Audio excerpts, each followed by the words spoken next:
எல்லோரும் நாம் மாற்றத்தை தேடுகிறோம், மாற்றத்தை நாடுகிறோம். மாற்றம் என்ற சொல் எல்லோராலும் பயன்படுத்தப்படுகிறது, உலகம் முழுவதும் பயன்படுத்தப்படுகிறது. பிற்போக்காக சிந்திக்கிறவர்களும் மாற்றத்தை விரும்புகிறார்கள், முற்போக்காக சிந்திக்கிறவர்களும் மாற்றத்தை விரும்புகிறார்கள்.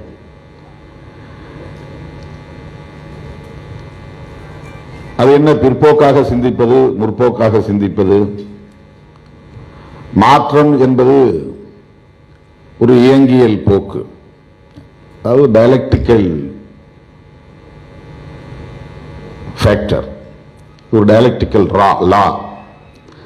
நாம் விரும்பினாலும் விரும்பாவிட்டாலும் எல்லாம் மாறிக்கொண்டே இருக்கும். மாறுவது என்பது ஒரு தவிர்க்க முடியாத விதி. அப்புறம் ஏன் நாம் மாற்றத்தை விரும்புகிறோம்? சும்மா இருந்தாலே மாறும் அல்லவா? அதில்தான் பிற்போக்கான மாற்றம் இருக்கிறது, முற்போக்கான மாற்றம் இருக்கிறது.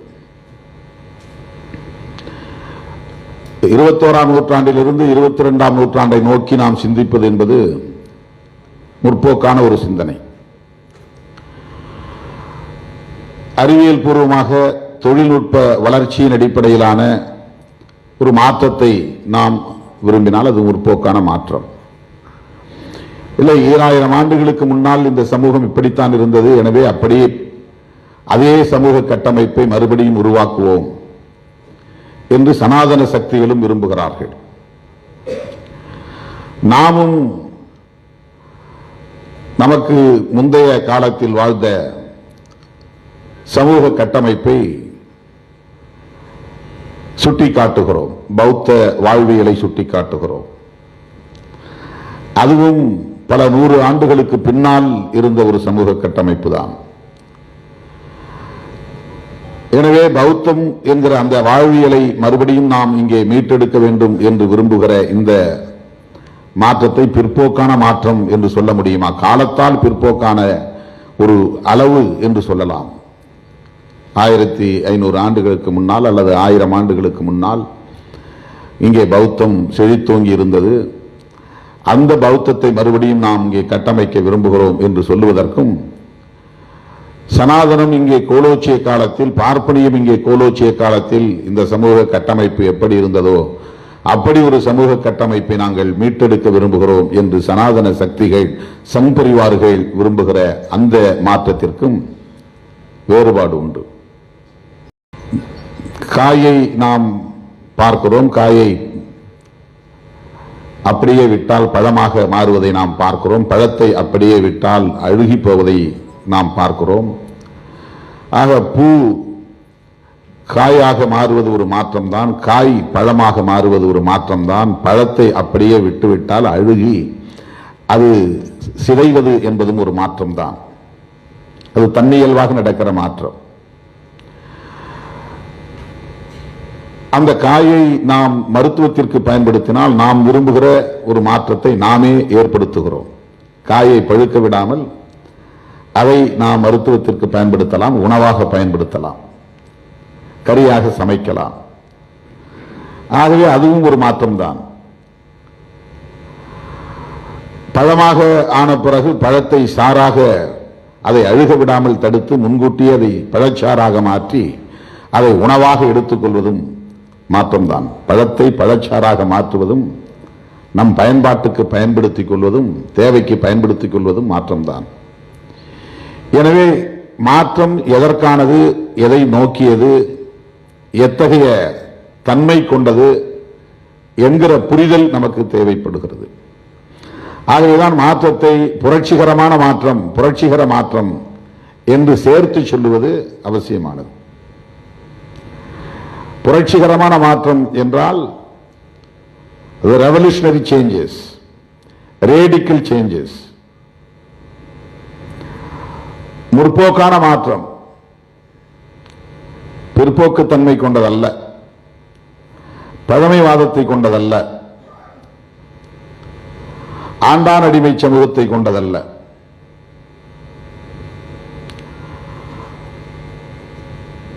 இன்றைக்கு நாம் விரும்புகிற இந்த மாற்றம் என்பது அடிமை தலையிலிருந்து விடுதலை பெற வேண்டும், கொடுமைகளில் இருந்து விடுதலை பெற வேண்டும்.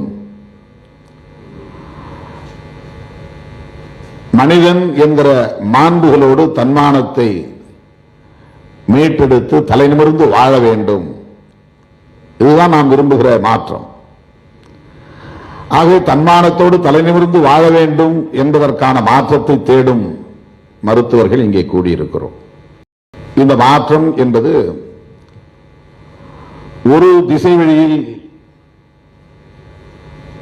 நிகழக்கூடியதல்ல, அல்லது ஒரு தளத்தில் நிகழக்கூடியதல்ல. தளம் என்றால்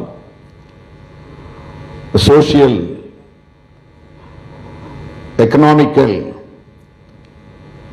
கல்ச்சுரல், பொலிட்டிக்கல் பிளாட்ஃபார்ம்ஸ். சமூக தளம் என்பது ஒன்று, பொருளியல் தளம் என்பது ஒன்று, பண்பாட்டு தளம் என்பது ஒன்று, அரசியல் தளம் என்பது ஒன்று. இப்படி நாம் வாழக்கூடிய இந்த உலகில் நம்முடைய வாழ்வை சுற்றி இத்தனை தளங்கள் உள்ளன. ஆக ஒன்றை சமூக தளத்திலிருந்து நோக்குவது, ஒன்றை பொருளாதார தளத்திலிருந்து நோக்குவது, பண்பாட்டு தளத்திலிருந்து அணுகுவது, அரசியல் பார்வையிலிருந்து உற்று நோக்குவது, புரிந்து கொள்வது, மதிப்பீடு செய்வது என எல்லாவற்றிலும் ஒரு பன்மைத்துவ அணுகுமுறைகள் உள்ளன, பன்மைத்துவ பார்வைகள் உள்ளன. புளூரலிசம் என்பது நாம் உள்வாங்கிக் கொள்ள வேண்டிய ஒன்று. எல்லாவற்றையும் இருமுனை அணுகுமுறை கொண்டதாக பார்க்கக்கூடாது. பைபோலர் அப்ரோச் என்பது மட்டுமே எதிலும் நாம் கைகொள்ளக்கூடாது. எஸ் ஆர் நோ, சாப்பிடுறியா இல்லையா, சாப்பிட்றன்னு சொல்லு, இல்லைன்னா வேண்டான்னு சொல்லு. இது நம்முடைய சிந்தனை மரபு. வரியா வரலையா, வர்றேன்னு சொல்லு, இல்லைன்னா வரலன்னு சொல்லு. நீ என்ன திருமணம் பண்ணிக்க விரும்புறியா இல்லையா, விரும்புறேன்னு சொல்லு, இல்லைன்னா இல்லைன்னு சொல்லு. இந்த கட்சியில் நீ இருக்க விரும்புறியா அல்லது வெளியேறியா, ஏதாவது ஒண்ணு சொல்லு. இப்படி நாம் எதையுமே எஸ் ஆர் நோ என்று எல்லாவற்றையும் பைபோலார் அப்ரோச் என்கிற அடிப்படையில் பார்க்கிறோம். ஆனால் எல்லாவற்றுக்கும் ஒரு மல்டி டைமென்ஷனல் வியூ என்பது தேவை, பன்மைத்துவ அணுகுமுறை என்பது தேவை. எந்த ஒரு சிக்கலையும் பல்வேறு கோணங்களில் இருந்து பன்மைத்துவ அணுகுமுறைகளோடு மதிப்பீடு செய்வதில் இருந்துதான் அதனை முழு பரிமாணத்தை நம்மால் புரிந்து கொள்ள முடியும். ஒரு கம்ப்ளீட் டைமென்ஷன், ஒரு முழு பரிமாணத்தை அறிந்து கொள்ள முடியும். ஆகவே நமக்கு சமூக சிக்கலாக இருந்தாலும் சரி, அல்லது எந்த தனிப்பட்ட குடும்ப சிக்கலாக இருந்தாலும் சரி, அல்லது தனிநபர் சிக்கலாக இருந்தாலும் சரி, ஒரு individual issue R family issue R social issue எதுவாக இருந்தாலும் இவற்றை அணுகுகிற போது நமக்கு ஒரு மல்டி டைமென்ஷனல் அப்ரோச் என்பது தேவைப்படுகிறது. பன்மைத்துவ பார்வை தேவைப்படுகிறது. பன்மைத்துவ அணுகுமுறைகளின் அடிப்படையிலான மதிப்பீடு தேவைப்படுகிறது, எவாலுவேஷன்.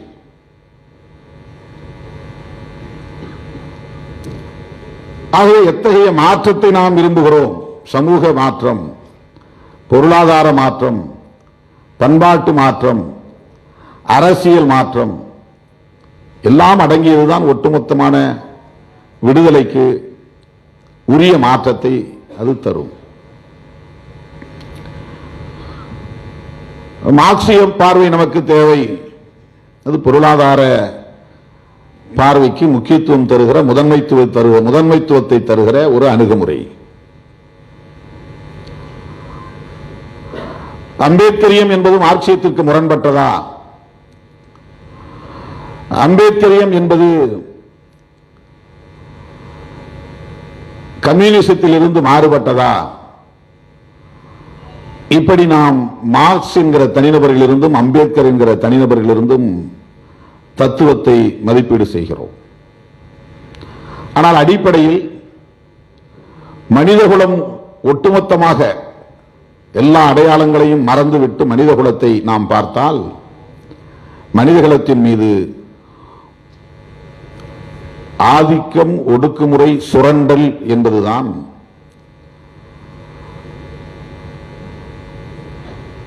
மொத்த சிக்கலாகவே, மனித சிக்கலாகவே, மனிதகுல சிக்கலாகவே இருக்கிறது. ஆதிக்கம் செலுத்துகிறவன் வலிமை உள்ளவனாக இருக்கிறான், ஒடுக்குமுறை செய்கிறவன் வலிமை உள்ளவனாக இருக்கிறான், சுரண்டுகிறவன் வலிமை உள்ளவனாக இருக்கிறான். வலிமை உள்ளவன் ஆதிக்கம் செய்கிறான், வலிமை உள்ளவன் ஒடுக்குமுறை செய்கிறான், வலிமை உள்ளவன் சுரண்டுகிறான். ஆகவே அந்த வலிமை உள்ளவன் யார்? அவன் அதிகாரத்தோடு தொடர்புடையவன், அதிகாரம் உள்ளவன். அதிகாரம் இல்லாதவர்கள் எந்த மதமாக இருந்தாலும், எந்த இனமாக இருந்தாலும், எந்த மொழியை பேசக்கூடியவர்களாக இருந்தாலும், அதிகாரத்தோடு தொடர்பில்லாதவர்கள் ஆதிக்கத்திற்கு உள்ளாக்கப்படுவார்கள், ஒடுக்குமுறைக்கு உள்ளாவார்கள், சுரண்டலுக்கு உள்ளாவார்கள். அதிகாரம் என்பது எதை குறிக்கிறது? வில்லேஜ் அட்மினிஸ்ட்ரேட்டிவ் ஆபீசர் கூட ஒரு அதிகாரம் உள்ளவர் தான். ஊராட்சி மன்ற தலைவரும் அதிகாரம் உள்ளவர் தான். தாசில்தார் அதிகாரம் உள்ளவர் தான். கலெக்டர் அதிகாரம் உள்ளவர், ஐஏஎஸ், ஐபிஎஸ் அதிகாரிகள் அதிகாரம் உள்ளவர்கள், மருத்துவர்களும் அதிகாரம் உள்ளவர்கள் தான், பொறியாளர்களும் அதிகாரம் உள்ளவர்கள் தான், ஒரு குடும்ப தலைவனும் அதிகாரம் உள்ளவன் தான். அவன் படிக்காதவனாக இருக்கலாம், அவன் அரசு ஊழியனாக இல்லாமல் இருக்கலாம், அவன் சட்டப்பூர்வமான எந்த பதவியும் பெறாதவனாக இருக்கலாம். ஆனால் ஒரு குடும்ப தலைவன், கணவன் அதிகாரம் உள்ளவன், மனைவி அதிகாரம் உள்ளவன். அதிகாரத்தை யார் அதிகம் கையில் எடுத்துக் கொள்கிறார்களோ அவர்கள் வலிமை உள்ளவர்களாக மாறுகிறார்கள். அதிகாரத்தோடு யார் வெகு தூரம் தள்ளி இருக்கிறார்களோ அல்லது அதை நுகர முடியாமல் இருக்கிறார்களோ, அதை கையாள முடியாதவர்களாக இருக்கிறார்களோ, அவர்கள் குடும்பத்திலும் கூட வன்முறைக்கு உள்ளாவார்கள். குடும்பத்திலும் ஒரு வன்முறை நிகழ்கிறது. ஒரே சாதி, ஒரே மதம், ஒரே மொழி, ஒரே இனம், ஒரே குடும்பம். அந்த குடும்பத்திற்குள்ளேயும் ஒரு ஆதிக்கம் இருக்கிறது, குடும்பத்திற்குள்ளேயும் ஒரு ஒடுக்குமுறை இருக்கிறது, குடும்பத்திற்குள்ளேயும் ஒரு சுரண்டல் இருக்கிறது. எல்லா அடையாளங்களையும் கடந்து இது நிகழ்கிறது. அதில் அதிகாரம் உள்ளவன், வலிமை உள்ளவன் ஆதிக்கம் செய்கிறான், அல்லது ஒடுக்குமுறை செய்கிறான், அல்லது சுரண்டுகிறான். மனித குலத்தின் பகை இது மூன்று தான்: ஆதிக்கம், ஒடுக்குமுறை, சுரண்டல். உலகம் முழுவதும் உள்ள ஒட்டுமொத்த மனித குலத்தின் பகை இது மூன்று தான். இந்த மூன்றையும் எதிர்த்து தான் நாம் போராடுகிறோம். அதற்காகத்தான் அடையாளங்களை தேடுகிறோம். சாதி என்பது ஒரு அடையாளம், மதம் என்பது ஒரு அடையாளம், மொழி என்பது அல்லது மொழியின் அடிப்படையிலான இனம் என்பது ஒரு அடையாளம், நாட்டின் அடிப்படையிலான நாட்டினம் என்பதும் ஒரு அடையாளம் தான். அடையாளங்கள் என்பது நம்மை தனிமைப்படுத்திக் கொள்வதற்கு, தனித்துவத்தை வளர்த்துக் கொள்வதற்கு, அடையாளம் என்பது நம்மை தற்காத்துக் கொள்வதற்கு இடைக்காலமான ஒரு தேவை. ஆனால் முழு விடுதலை என்பது ஆதிக்கத்திலிருந்தும், ஒடுக்குமுறையிலிருந்தும், சுரண்டலிலிருந்தும் நம்மை தற்காத்துக் கொள்வதுதான். எந்த பெயரில் ஆதிக்கம் இருந்தாலும் அதை எதிர்த்து போராட வேண்டும் என்கிற அந்த போராட்டம் தான் விடுதலை போராட்டம். முதலாளி தொழிலாளிக்கு இவர்களுக்கு இடையிலான இந்த போராட்டத்திலும் கூட முதலாளியின் ஆதிக்கத்திலிருந்து தொழிலாளி விடுபட துடிக்கிறான். எனவே அதுவும் ஒரு விடுதலை போராட்டம் தான். பெரும்பான்மை சமூகத்திடமிருந்து சிறுபான்மை சமூகம் நசுக்கப்படுகிற போது அந்த பெரும்பான்மை சமூகத்திடமிருந்து சிறுபான்மை சமூகம் தன்னை தற்காத்துக் கொள்வதற்காக நடத்துகிற போராட்டம் விடுதலை போராட்டம் தான்.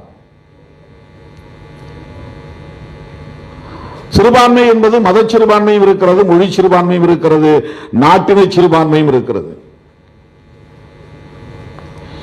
சிறுபான்மை என்பது எண்ணிக்கை அடிப்படையில் மட்டுமல்ல, கருத்தியல் அடிப்படையும் கூடதான். பிராமணர்கள் எண்ணிக்கை அடிப்படையில் சிறுபான்மையினர் தான். ஆனால் எந்த நாளிலும் எந்த சூழலிலும் அவன் தன்னை சிறுபான்மையினர் என்று சொல்லிக் கொண்டதில்லை. பிராமணர்கள் தனிப்பட்ட முறையிலே இந்து என்கிற வர்க்க அந்த வர்ணத்திலிருந்து 4 வர்ணத்திலிருந்து மேலான வர்ணம் என்று அவன் தன்னை சொல்லிக் கொண்டாலும் கூட ஒருபோதும் மற்றவரிடமிருந்து தன்னை தனிமைப்படுத்தி நான் 3% தான் இருக்கிறேன், நான் தான் இந்த மண்ணில் சிறுபான்மையிடம் என்று அவன் உரிமை கோரியதில்லை. ஏனென்றால் அவனுக்கு எண்ணிக்கை சிறுபான்மை முதன்மையானதாக தெரியவில்லை, அவனுக்கு கருத்தியல் பெரும்பான்மை என்கிற வளையத்திற்குள் வந்து விடுகிறான். கருத்தியல் ஐடியாலஜிக்கல் மெஜாரிட்டி. அவன் யாரையெல்லாம் இந்து என்று அடையாளப்படுத்துகிறானோ, யாரையெல்லாம் அந்த 4 வர்ணத்துக்குள் இணைக்கிறானோ, அவன் அனைவரும் அவனுக்கானவன். அவன் அந்த வளையத்திற்குள்ளே, அந்த அடுக்குக்குள்ளே தன்னை இணைத்துக் கொள்ளுகிற போது அவன், அதனால்தான் இந்து இந்து என்கிற சொல்லாடலை அதிகம் அவன் பயன்படுத்துகிறான். இந்துத்துவம் என்கிற சொல்லாடலை அதிகம் பயன்படுத்துகிறான். கருத்தியல் பெரும்பான்மை என்கிற பாதுகாப்பை அவன் உறுதிப்படுத்திக் கொள்கிறான். ஆகவே பெரும்பான்மை சிறுபான்மையை நசுக்குகிறது, அந்த ஒடுக்குமுறை கூடாது. வலிமை உள்ளவன் எளியவனை ஒடுக்குகிறான், அந்த ஒடுக்குமுறை கூடாது. அது எந்த சாதிய வன்கொடுமைக்கும் பெயர் ஒடுக்குமுறைதான். பெண்களின் மீதான ஆணாதிக்க ஒடுக்குமுறைக்கும் பெயர் ஒடுக்குமுறைதான். Oppression and suppression. நெருப்பு வச்சுட்டா குடிசைகள் எரிகிறது, ஆயுதத்தை பயன்படுத்தினால் கொலைகள் நிகழ்கின்றன, ரத்தம் சிந்துகிறோம், வெவ்வேறு வடிவத்தில் நிகழ்கின்றன. சித்திரவதைகள், ஒவ்வொரு நாட்டிலும் வெவ்வேறு விதமான மரண தண்டனைகள். இயேசு பெருமான் வாழ்ந்த காலத்தில் சிலுவையில் அறைவதுதான் மரண தண்டனை. பௌத்த சமணத்திற்கு எதிராக இந்த மண்ணில் சைவமும் வைணவமும் மேற்கொண்ட யுத்தத்தின் போது அவர்கள் சமணர்களை, பௌத்தர்களை கழுவில் ஏற்றினார்கள். கழுவில் ஏற்றுவது என்பது இங்கே உள்ள ஒரு நடைமுறை. ஆனால் மரண தண்டனை, அதுவும் மரண தண்டனை, இதுவும் மரண தண்டனை. அதுவும் டார்ச்சர், இதுவும் டார்ச்சர், சித்திரவதை. அவன் சிலுவையை செய்து கைகால்களை விரித்து காலிலும் கைகளிலும் ஆணி அடித்து உடம்பு முழுவதும் முல்லை இரும்பு ஆணிகளாலான அந்த முட்களை வைத்து தலையிலே அடித்து கொடுமை செய்து ஊரிலே ஊர்வலமாக பொதுமக்கள் மத்தியிலே முன்னிலையிலே ஊர்வலமாக தரையிலே இழுத்துச் செல்லுகிற அந்த கொடூரம், சித்திரவதை, டார்ச்சர் அண்ட் மர்டர் இயேசு பெருமானுக்கு நடைமுறைப்படுத்திய, அவருக்கு எதிராக நிகழ்த்தப்பட்ட மரண தண்டனை அந்த வடிவத்தில் நிகழ்த்தப்பட்டது. இங்கே சமணர்களை கழுவில் ஏற்றிய கொடூரம் என்பது உலகத்தில் வேறு எவனும் கண்டறியாத கொடூரமான குரூரமான ஒரு நடைமுறை. மண்ணிலே புதைக்கப்பட்ட கூர்மையான ஆயுதத்தில், அது மரத்தால் அல்லது மெட்டல்ஸ் உலோகத்தாலான கூர்மையான ஆயுதத்தில் சமண துறவிகளை அல்லது பௌத்த துறவிகளை அமர வைப்பது, கால்களை விரித்து பிடித்து ஆசனவாயை அந்த கூர்மையான ஆயுதத்திலே வைத்து அழுத்துகிற போது அது உடலை துளைத்துக் கொண்டு மண்டை ஓட்டையும் துளைத்துக் கொண்டு வெளியே வந்துவிடும். அணு அணுவாக அவன் வதையை அனுபவித்து சாக வேண்டும். அந்த கொடூரத்தை எல்லோரும் பார்க்க வேண்டும். அப்படியே கழுகுகள் அல்லது பெரும் பறவைகள் வந்து அதை கொத்தி தின்ன வேண்டும். இப்படிப்பட்ட தண்டனை முறை. ஆனால் எல்லாம் ஒடுக்குமுறைக்குள்ளே வருகிறது. ஆக வன்கொடுமைகள் எந்த வடிவத்தில் இருந்தாலும் வன்கொடுமைகளை எதிர்க்கிறோம். வன்கொடுமைகள் என்பது ஒடுக்குமுறை. எனவே இன்றைக்கு நாம் சாதி கொடுமைக்கு எதிராக போராட வேண்டும் என்பது நம்முடைய கோரிக்கையாக இருக்கிறது. சாதி இழிவிலிருந்து நாம் விடுதலை பெற வேண்டும் என்பது நம்முடைய தேவையாக இருக்கிறது. ஆகவே நாம் ஒரு மாற்றத்தை விரும்புகிறோம். அந்த மாற்றம் எந்த தளத்தில் முன்னெடுக்கப்பட வேண்டும், அது எத்தகைய மாற்றமாக அமைய வேண்டும்? அதிகாரம் உள்ளவர்கள் ஆதிக்கம் செய்கிறார்கள், அதிகாரம் இல்லாதவர்கள் ஒடுக்குமுறைக்குள்ளாகிறார்கள். உலகம் முழுவதும் இந்த இரண்டே அணுகுமுறையில் நாம் மதிப்பீடு செய்துவிட முடியும்.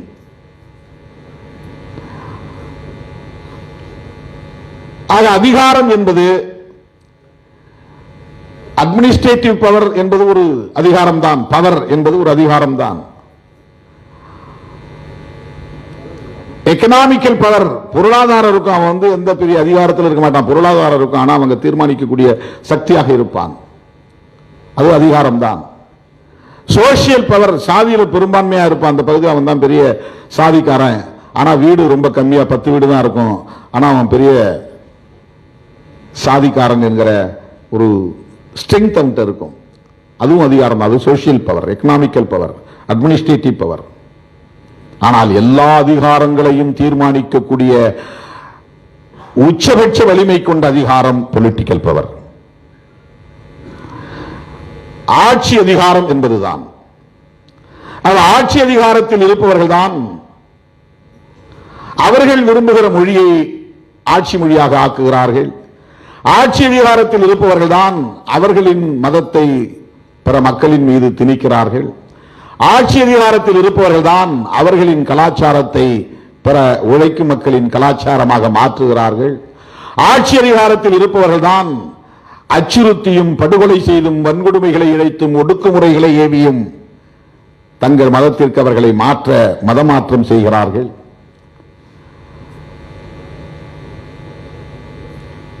ஒரு மாற்றத்தை விரைவுபடுத்துவது என்பதுதான் புரட்சி. நாம் விரும்புகிற மாற்றத்தை விரைவுபடுத்துவது, அவனவன் விரும்புகிற மாற்றத்தை விரைவுபடுத்துவது அவனுடைய பார்வையில் அது புரட்சியாக தெரிகிறது. புஷ்யமித்திரன் தான் சுங்க வம்சத்தை சார்ந்தவன் தான் மௌரிய அரசை வீழ்த்தி ஆட்சியை கைப்பற்றினான்.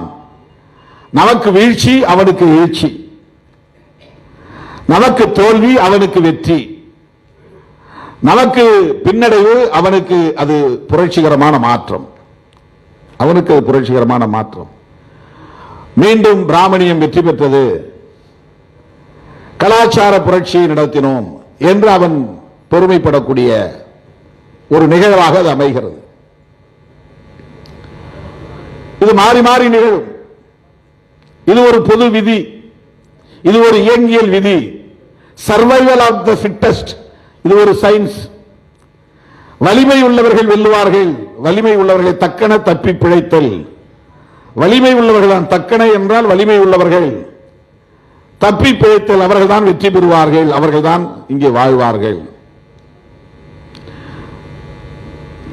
அந்த தகுதி என்கிற இடத்தில் வலிமை என்று பொருத்தி பார்க்க வேண்டும், வலிமை என்கிற இடத்தில் அதிகாரம் என்பதை பொருத்தி பார்க்க வேண்டும், அதிகாரம் என்கிற இடத்தில் ஆட்சி அதிகாரம் என்பதை பொருத்தி பார்க்க வேண்டும். பொலிட்டிக்கல் பவர், அதுதான் அதிகாரத்திலேயே உயர்ந்தது. தந்திரங்களிலேயே உயர்ந்த தந்திரம் ராஜதந்திரம் என்பதை போல அதிகாரத்திலேயே உயர்ந்த அதிகாரம் ஆட்சி அதிகாரம். வெள்ளையன் ஆங்கிலேயன் சிறுபான்மை தான், கிழக்கிந்திய கம்பெனிக்காரனுடைய எண்ணிக்கை ரொம்ப சிறுபான்மை தான். அவன் இங்கு வந்து வணிகத்தில் வெற்றி பெற வேண்டும் என்று விரும்பிய போது இங்குள்ள பெரும்பான்மை மக்களின் மொழியை கற்றுக்கொண்டு அந்த வணிகத்தில் வெற்றி பெற வேண்டும் என்று அவன் விரும்பவில்லை. இங்குள்ளவர்களை எல்லோரும் தன் மொழியை பேச வைக்க வேண்டும் என்று எப்படி அவன் சிந்தித்தான்? அவன் விரல் விட்டு எண்ணக்கூடிய சில 100 பேர் அல்லது சில 1000 பேர், இங்கே லட்சக்கணக்கான மக்கள் இருக்கிறார்கள், ஒவ்வொருவரும் வெவ்வேறு மொழியை பேசுகிறார்கள். அவன் வணிகம் செய்ய வந்தவன் தன்னுடைய வணிகத்தை வெற்றிகரமாக நிகழ்த்த வேண்டும் என்று விரும்புகிற போது அவன் இங்கே பேசக்கூடிய தமிழ் மொழியை கற்றுக்கொண்டு தன் வணிகத்தை வெற்றி பெற செய்ய வேண்டும் என்று விரும்பவில்லை, அல்லது இந்தியை கற்றுக்கொண்டு வெற்றி பெற வேண்டும் என்று நினைக்கவில்லை. இந்தியை பேசக்கூடியவர்கள் அத்தனை பேரையும் ஆங்கிலம் பேச வைக்க வேண்டும் என்று சிந்தித்தான். ஏன் சிந்தித்தான் என்றால் அவன் உலகம் முழுவதும் ஆட்சி அதிகாரத்தை செலுத்தக்கூடிய வலிமை பெற்றவனாக இருந்தான். உலகத்தில் பல நாடுகளில் அவன் ஆட்சி, அவன் சாம்ராஜ்யம் நிகழ்ந்து கொண்டிருக்கிறது. ஆகவே அவன் தன்னுடைய மொழியை இவர்களுக்கு கற்றுத்தர வேண்டும், இவர்கள் அனைவரும் நம்முடைய மொழியை கற்றுக்கொண்டு நம்மவர்களாக மாற வேண்டும், நமக்கு வேலை செய்யக்கூடியவனாக மாற வேண்டும் என்று அவன் நினைத்தான், சாதித்தான். அதற்கு துணையாக இருந்தது அவன் கையில் இருந்த ஆட்சி அதிகாரம் என்பதுதான் பொலிட்டிக்கல் பவர். ஆட்சி அதிகாரம் அவன் கையில் இருந்ததால் அவன் கலாச்சாரம் இங்கே நிலைநிறுத்தப்பட்டது. ஆட்சி அதிகாரம் அவன் கையில் இருந்ததால் அவன் மொழியை இங்கே எல்லோரையும் படிக்க வைக்க முடிந்தது. ஆட்சி அதிகாரம் அவன் கையில் இருந்ததால் அவன் மதத்தையும் இங்கே அவனால் பரப்ப முடிந்தது, நிலைநாட்ட முடிந்தது. ஆகவே மாற்றத்தை விரைவுபடுத்த வேண்டும் என்றால் அதற்கு வலிமை தேவை. அந்த வலிமை என்பது ஆட்சி அதிகாரத்திலிருந்து தான் தொடங்குகிறது. நம்மை எல்லாம் மனிதர்களாய் தலைநிமிர வைத்த நம்முடைய மகத்தான தலைவர் புரட்சியாளர் அம்பேத்கர் அவர்கள் பௌத்தம் எப்படி இங்கே நலிவடைந்தது, பௌத்தம் எப்படி இங்கே வீழ்ச்சி அடைந்தது என்று ஆய்வு செய்த அவர் நமக்கு அருளி இருக்கிற அந்த கொடை, அவருடைய நூல்கள் என்ன தெரிவிக்கின்றன? பௌத்தம் என்பது மதம் இல்லை, மார்க்கம் என்று நாம் சொல்லுகிறோம். மதம் என்பது ஒரு நிறுவனம், மதம் என்பது ஒரு institution. Religion is nothing but an institution. அது ஒரு நிறுவனம். விசிகே என்பது ஒரு நிறுவனம், கட்சி என்பது ஒரு நிறுவனம், யூனிவர்சிட்டி என்பது ஒரு நிறுவனம், காலேஜ் என்பது ஒரு நிறுவனம். அதை போல ரிலிஜன் என்பதும் ஒரு நிறுவனம். It's an organization but institutionalized. அப்படி கன்வெர்ட் ஆகுது. 10 பேரா இருந்தா ஒரு பேனர், அவ்வளவுதான், ஒரு சின்ன குரூப். 10,000 பேர் ஆனாக்கா அது வந்து ஒரு இன்ஸ்டிடியூஷனா தான் மாறும். அதுக்கு பிறகு அதுல புரோட்டோகால் உருவாயிரும். புரோட்டோகால் உருவானா செல்ஃப் ஜெனரேட்டட் பவர் வந்துடும். கவர்மெண்ட் அப்படிங்கிறது என்ன? அது எங்கேயாவது ஒரு தனியா ஒரு உருவமா இருக்கா? கிடையாது. அரசியல் அதிகாரங்கிறது ஒரு உருவமா இல்ல, அது ஒரு அருவம். அரசு என்பது ஒரு அருவம். அது ஒரு இன்ஸ்டிடியூஷனா மாறும்போது தான் அதுக்கு நம்ம உருவத்தை கொடுக்கிறோம். பார்லிமெண்ட் அது ஒரு இன்ஸ்டிடியூஷனா மாறுது, ஒரு வடிவத்தை கொடுக்கிறோம். பார்லிமெண்ட் தான் கவர்மெண்டா, ஸ்டேட்டா? கிடையாது. ஸ்டேட்ங்கிறது ஒரு அருவமான ஒன்று, அதிகாரம் என்பது அருவமான ஒன்று. அதே போல ரிலீஜன் என்பதும் அது ஒரு கருத்தியலை பரப்பக்கூடிய நிறுவனம். அவங்களுக்கு ஒரு கருத்து இருக்குது. இஸ்லாம் என்பது ஒரு கோட்பாடு, கிறிஸ்தவம் என்பது ஒரு கோட்பாடு, பௌத்தம் என்பது ஒரு கோட்பாடு, சனாதனம் என்பது ஒரு கோட்பாடு. அவர்களின் கருத்தை பரப்புவதற்கு 100 பேர் 100,000 பேராக மாறுகிறார்கள். 100,000 பேரை நடத்துவதற்கு, அவர்களை வழிநடத்துவதற்கு, அவர்களுக்கு போதனைகளை சொல்வதற்கு, தலைமுறை விட்டு தலைமுறை போதனைகளை சொல்லுவதற்கு அவர்களுக்கு குருமார்கள் தேவைப்படுகிறார்கள். கூடுகிற இடம் தேவைப்படுகிறது. குருமார்களுக்கு இடையிலேயே யார் அதிகாரத்தை முன்னெடுப்பது என்கிற புரோட்டோகால் உருவாகிறது. ஒரு தலைமுறைக்கு பின்னால் அடுத்த தலைமுறை அதுக்கு போதிக்கக்கூடிய இன்ஸ்டிடியூஷன் தேவைப்படுகிறது. பிரச்சார உத்திகள் தேவைப்படுகின்றன. இது மதமாக மாறுகிறது. ஆனால் பௌத்தம் ஒரு கோட்பாடு என்கிற நிலையிலே நாம் மக்களிடத்திலே கொண்டு போய் சேர்க்க வேண்டும். இப்ப மக்களிடத்தில் சேர்க்கிறேன்னா அது ஒரு பிரச்சாரமா மாறுகிற போது அதுவும் ஒரு வடிவத்தை பெறுகிறது. நாம சொல்லிக்கலாம் மதம் இல்லைன்னு, அது ஒரு இன்ஸ்டிடியூஷன் இல்லை அப்படின்னு. ஏன்னா நம்ம மார்க்கத்துக்கு, அந்த கோட்பாட்டுக்கு முக்கியத்துவம் கொடுக்க வேண்டும் என்பதற்காக சொல்லுகிறோம். இஸ்லாம் என்பது கோட்பாடு தான், பட் இஸ்லாமிக் ரிலீஜன் அது ஒரு இன்ஸ்டிடியூஷனா இருக்கிற போது ஒரு ரிலீஜனா தான் அது இயங்குகிறது. பௌத்தம் என்பது கோட்பாடு தான், ஆனால் பௌத்தத்தை பரப்ப வேண்டும் என்று முடிவெடுக்கிற போது, களத்தில் ஈடுபடுகிற போது அது ஒரு இன்ஸ்டிடியூஷனாக மாறுகிறது. பௌத்த விகார்கள் தேவைப்படுகிறது, பௌத்த பிக்குகள் தேவைப்படுகிறார்கள்.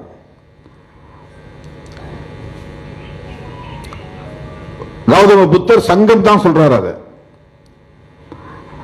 அது ஒரு மதம் என்றோ மடம் என்றோ அவர் சொல்லவில்லை, சங்கம் என்றுதான் சொல்லுகிறார். ஒரு அமைப்பு, ஒரு அமைப்பு. சங்கம் என்றால் ஒரு அமைப்பு. வடமொழியில பாலி மொழியில சங்கம் என்றால் தமிழ்ல அமைப்பு, ஆர்கனைசேஷன். பௌத்தம் என்கிற இந்த கருத்தியலை பிற மதங்களின் கருத்தியலோடு பொருத்தி பார்க்கிற போது முக்கியமான வேறுபாடு, பௌத்தம் கடவுளை பேசவில்லை, பௌத்தம் வழிபாட்டை பேசவில்லை, பௌத்தம் சடங்கு சம்பிரதாயங்களை பேசவில்லை. அடிப்படையான வேறுபாடு இதுதான். கிறிஸ்தவத்திலிருந்தும் சனாதனத்திலிருந்தும் இஸ்லாத்திலிருந்தும் பௌத்தம் எங்கு வேறுபடுகிறது என்றால், பௌத்தத்தில் கடவுள் கிடையாது. கடவுள் இருந்தால் சாத்தான் உண்டு. இரவு இருந்தால் பகல் இருப்பதை போல, குட்டை இருந்தால் நெட்டை இருப்பதை போல, கடவுள் உண்டு என்று ஏற்றுக்கொண்டால் சாத்தான் உண்டு என்று ஏற்றுக்கொள்ள வேண்டும். பாசிட்டிவிட்டி இருந்தால் நெகட்டிவிட்டி இருக்கும். ஆகவே கடவுள் என்கிற கோட்பாடு பௌத்தத்தில் இல்லை. சமூக ஒழுங்கு, தனிமனித ஒழுங்கு, டிசிப்ளின், ஆர்டர், ஒரு இண்டிவிஜுவல் டிசிப்ளின் தான் ஒரு சோசியல் ஆர்டராக மாறுகிறது. தனிமனித ஒழுக்கத்தை, சமூக ஒழுக்கத்தை போதிக்கக்கூடிய ஒரு சங்கம் பௌத்தம்.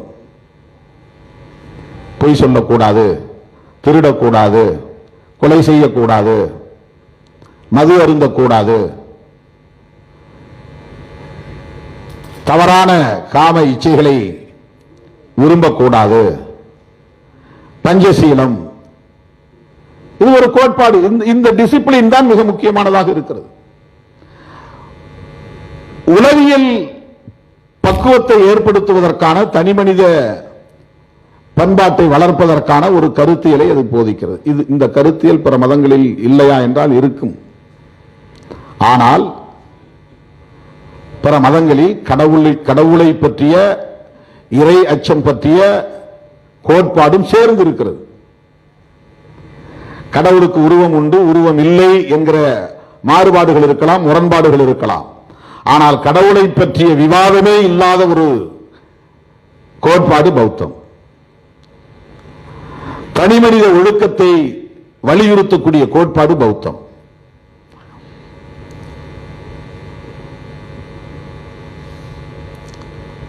பௌத்தம் எப்படி இங்கே வீழ்ந்தது, பௌத்தம் எப்படி நலிவடைந்தது என்பத அடிப்படையில் பார்க்கிற போது ரொம்ப முக்கியமானது, இந்த சமணத்தையும் பௌத்தத்தையும் பார்ப்பனர்கள் அல்லது சனாதன சக்திகள் நாத்திக மதங்கள் என்றுதான் அடையாளம் படுத்தினார்கள். நாஸ்திக மதங்கள், கடவுளை மறுக்கக்கூடியவர்கள் இவர்கள். அதுவே இந்த மதங்களுக்கு எதிரான வெறுப்பு வளர்வதற்கு அடிப்படையாக இருந்தது. புரட்சியாளர் அம்பேத்கருடைய ஆய்வில் பிராமணியத்தால் பௌத்தம் வீழ்ந்தது என்று சொன்னாலும் மிக முக்கியமான இன்னொரு கூற்றையும் அவர் பதிவு செய்திருக்கிறார். அதையும் நாம் இந்த இடத்திலே விவாதிக்க வேண்டியது அல்லது கருத்தில் எடுத்துக்கொள்ள வேண்டியது அவசியம். இந்தியாவின் மீது இஸ்லாமியர்கள் நடத்திய படையெடுப்பில் பௌத்தம் வீழ்ச்சியடைந்தது. இஸ்லாமியர்கள் நடத்திய படையெடுப்பு. ஏன் இஸ்லாமியர்கள் பௌத்தத்தை அழித்தார்கள்? இன்னைக்கு இருக்கிற இஸ்லாமியர்கள் கிடையாது. 7ஆம் நூற்றாண்டில் 8ஆம் நூற்றாண்டில் இஸ்லாமியர்கள் இங்கே படையெடுத்து வந்த போது புத் என்கிற சொல்லுக்கு பெயரே உருவச் சிலை என்றுதான் பொருள். அவங்க மொழியில், அராபிய மொழியில் புத்தர் என்றால் சிலை வழிபாட்டை குறிக்கிற ஒரு சொல். உருவ வழிபாடு கூடாது, எந்த மதமாக இருந்தாலும் சிலைகள் கூடாது, அவற்றையெல்லாம் அடித்து தரைமட்டமாக நொறுக்க வேண்டும் என்பது அவர்களின் அணுகுமுறைகளில் ஒன்றாக இருந்தது, செயல் திட்டங்களில் ஒன்றாக இருந்தது. ஆப்கானிஸ்தானில் தாலிபான்கள் எழுச்சி பெற்ற போது உலகத்திலேயே மிக பெரிய பிரம்மாண்டமான சிலை ஒரு பாறையில் அல்லது மலையில் செதுக்கப்பட்டிருந்தது. அதை டாங்கிகள் கொண்டு அடித்து நொறுக்கினார்கள், தரைமட்டமாக்கினார்கள். அது இஸ்லாமியர்கள் உருவச் சிலைக்கு எதிரான நிலைப்பாடு என்கிற அடிப்படையில் நடத்திய வன்முறை. அது பௌத்தம் என்கிற கோட்பாட்டின் மீதான அல்லது கௌதம புத்தரின் மீதான வெறுப்பின் செய்ததல்ல. கௌதம புத்தரின் மீதான வெறுப்பு அல்லது. உருவச் சிலைகள் கூடாது, சிலை வழிபாடு கூடாது. அந்த அடிப்படையில் இஸ்லாமியர்கள் படையெடுத்து வந்தபோது இந்த மண்ணில் செழித்தோங்கி வளர்ந்திருந்த பௌத்த அடையாளங்களை அடிச்சுவடு தெரியாமல் அழித்தொழிக்கும் வன்முறை வெறியாட்டங்களை அந்த படையெடுப்பின் போது நிகழ்த்தினார்கள். அந்த அளவுக்கு கொடூரமான வன்முறைகள் நிகழ்ந்தன. அதில் மிக முக்கியமாக அவர் இன்னொன்றை பதிவு செய்வது, புத்தர் சிலைகளை உடைத்தது மட்டுமல்ல, விகார்களை சிதைத்தது மட்டுமல்ல, பௌத்த பிக்குகளையும் கொன்றார்கள் அல்லது விரட்டி அடித்தார்கள். அயல் நாடுகளுக்கு தப்பி ஓடக்கூடிய வகையிலே தாக்குதல் நடத்தினார்கள் என்பதையும் சேர்த்து பதிவு செய்கிறார். பார்ப்பனர்கள் பிராமணியத்தை உயர்த்தி பிடித்த காலத்தில் பௌத்தத்திற்கும் சமணத்திற்கும் எதிராக அவர்கள் பரப்பிய அவதூறுகள் அல்லது வெறுப்பு பிரச்சாரங்கள் கொடூரமானவை. இங்கே சைவ நாயன்மார்கள், வைணவ ஆழ்வார்கள் இறைவனிடத்திலே, சிவபெருமானிடத்திலும் பெருமானிடத்திலும் வரம் கேட்பதே பௌத்த பிக்குகளின் தலையை அறுக்க எனக்கு வலிமை கொடு என்பதுதான் அவர்கள் கேட்ட வரமே. பக்தி இலக்கிய காலங்களில் அவர்கள் பரப்பிய அந்த பிரச்சாரம், சமணர்களை கழுவில் ஏற்றியதும் பௌத்த பிக்குகளை படுகொலைகள் செய்ததும் அந்த அடிப்படையில் பக்தி இலக்கிய காலம் 14ஆம் 15ஆம் நூற்றாண்டு 16ஆம் நூற்றாண்டு காலத்தில் சைவமும் வைணவமும் ஒன்றுக்கொன்று முரண்படுகிற மதங்களாக இருந்தாலும் பௌத்தத்தையும் சமணத்தையும் வேறொருக்க வேண்டும் என்பதிலே ரொம்ப தீவிரமாக இருந்தார்கள். ஒரு ஆய்விலே சொல்லுகிறார்கள், திருஞான சம்பந்தருக்கு திருமணம் நடக்கிறது. அந்த திருமண பந்தல் தீப்பிடித்து எரிகிறது. தீப்பிடித்து எரியும் போது ஒருபுறம் ஓடினால் யானை மிரட்டுகிறது, இன்னொரு புறம் ஓடினால் காலை மிரட்டுகிறது என்ற ஒரு குறியீடு இதிலே இருப்பதாக கல்வெட்டிலே அல்லது ஏதோ ஒரு ஆராய்ச்சியில் சொல்லுகிறார்கள். தப்பி ஓடக்கூடியவர்கள் ஓட முடியவில்லை. இந்த புறம் போனால் யானை துரத்தி வருகிறது, இந்த புறம் போனால் காலை துரத்தி வருகிறது. அதற்காக மறுபடியும் பயந்து அந்த எரியும் நெருப்பு அந்த பந்தல் தீப்பிடித்து எரியக்கூடிய பந்தலுக்குள்ளேயே வந்து அழிந்து போனார்கள். அந்த பிராமணர்கள், திருஞான சம்பந்தருடைய திருமணத்திற்கு வந்த பிராமணர்கள் அதிலேயே எரிந்து கருகி போனார்கள் என்று சொல்லுவதை ஒருவர் இன்டர்பிரேஷன் செய்கிறார். இந்த புறம் போனால் தங்களை மிரட்டியவர்கள் பௌத்தர்கள், அதுதான் யானையை குறிக்கிறது. இந்த புறம் போனால் தங்களை மிரட்டியவர்கள் சமணர்கள், அதுதான் காளையை குறிக்கிறது. நந்தி என்பது சைவத்தின் குறியீடு அல்ல, நந்தி என்பது சமணத்தின் குறியீடு.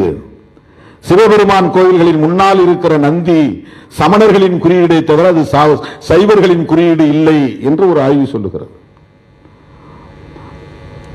விநாயக பெருமான் என்று சொல்லுகிற அந்த கடவுள் புத்தரின் அடையாளம்தான்.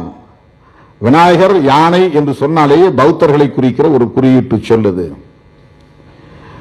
அண்மையில் கூட சில நிகழ்ச்சிகளில் நான் குறிப்பிட்டேன், ஏன் இவர்கள் விநாயகர் சதுர்த்தியின் போது விநாயகரை வாங்கி வந்து வழிபாடு செய்து பொறி பொட்டுக்கடலை எல்லாம் வைத்து படைத்து விட்டு பிறகு கொண்டு போய் கடலில் வீசுகிறார்கள் அல்லது குளத்தில் குட்டையில் வீசுகிறார்கள் என்றால் அது அந்த பண்பாட்டின் எச்சம். எந்த பண்பாட்டின் எச்சம்? பௌத்தத்திற்கு எதிரான ஒடுக்குமுறை என்கிற பண்பாட்டின் எச்சம். புத்தர் என்கிற அந்த எண்ணத்தின் அடிப்படையில் தான் விநாயகர் சிலைகளை கொண்டு போய் குட்டையிலே போடுகிறார்கள் அல்லது கடலிலே வீசுகிறார்கள். அந்த சிலைகள் எங்கிருந்தாலும் அழிக்க வேண்டும். ஆகவே ஒருபுறம் வழிபாடு செய்வது அவர்களின் பண்பாடாக இருந்தாலும் இன்னொரு புறம் அதை கொண்டு போய் கடலில் எறிவது பௌத்தத்திற்கு எதிரான வன்முறையின் எச்சம் தான். அது ரெசிடியூஸ், பண்பாட்டிலும் ரெசிடியூஸ் இருக்கிறது, எச்சங்கள் உள்ளன.